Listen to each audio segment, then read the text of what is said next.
मैं अभी राजभवन से वापस आया हूं। माननीय लेफ्टिनेंट गवर्नर साहब से मेरी मुलाकात हुई।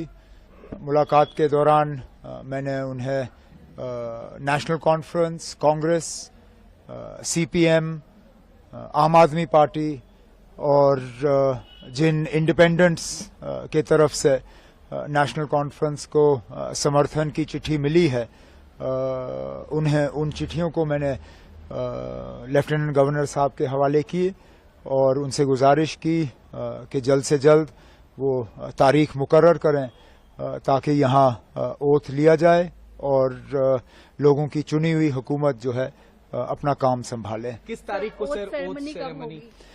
अब ये लंबा सिलसिला रहेगा क्योंकि ऐसा नहीं है कि एक इलेक्टेड गवर्नमेंट को दूसरे इलेक्टेड गवर्नमेंट का जो है में तब्दील होगा।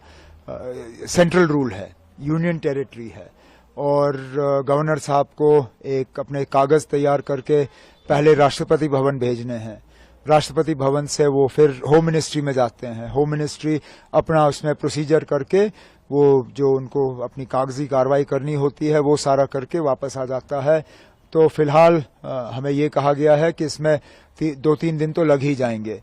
तो अगले हफ्ते ट्यूसडे वेंसडे से पहले मुझे उम्मीद नहीं है। उम्मीद की जा रही है कि अगर ये सारा जल्दी हो जाता है तो वेंसडे को हम ओथ सेरेमनी यहाँ कर लेंगे। ऐसा कयास लगाया जा रहा था कि इंडिया अलायंस के तमाम बड़े नेता इस ओथ सेरेमनी में मौजूद रह सकते हैं, तो किन अब आप अभी वो आप फारूक साहब से बात करिए। इंडिया ब्लॉक के लीडर वो हैं और इन्विटेशंस अगर जाएंगे तो उनके तरफ से जाएंगे। मुझे जिनको इनवाइट करना होगा वो अपने तरफ से मैं कल बैठ के उन्हें जो है दावत दूंगा। लेकिन फिलहाल तो अब ओथ की तैयारी हो रही है। सर, आज कांग्रेस लीडर्स भी मिलने आए थे, तो क्या कोई डिमांड्स या कुछ नहीं, उन्होंने अब डिस्कशंस तो हमारी रहती हैं, हम मिलके हुकूमत बना रहे हैं। उनका जो है लेटर ऑफ सपोर्ट हमें हासिल हुआ है और उन्होंने आज अपनी बैठक की। उनकी अपनी बैठक में उन्होंने अपने हाईकमांड को इजाज़त दी कि वो सीएलपी का जो है फैसला करें, सीएलपी लीडर का फैसला करें। तो हमने जो अपनी अंदरूनी बातें करनी थी वो हमने की।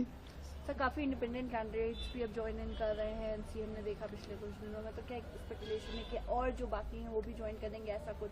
न, ऐसी बात नहीं है। ये आमतौर पे वही लोग हमारे साथ जुड़ रहे हैं जो पहले भी हमारे साथ जुड़े हुए थे।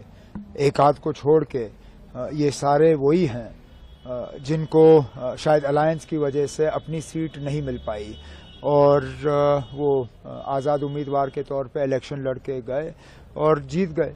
अब वो अपने नेशनल कॉन्फ्रेंस के साथ में वापस आना चाहते हैं और एक आध ऐसा है जो नेशनल कॉन्फ्रेंस में रह के हमारे साथ एक नया रिश्ता कायम करना चाहता है, जिसकी हमने सराहना की, जिसको हमने वेलकम किया और इन्हें लोगों के वोट हासिल हुए क्योंकि लोगों की उम्मीदें हैं कि उनके इलाकों में काम होंगे और मेरा फर्ज बनता है कि उनके मैं जो है हाथ पकड़ के उनके इलाकों में उनकी मदद करूं। सर, एक आखिरी सवाल।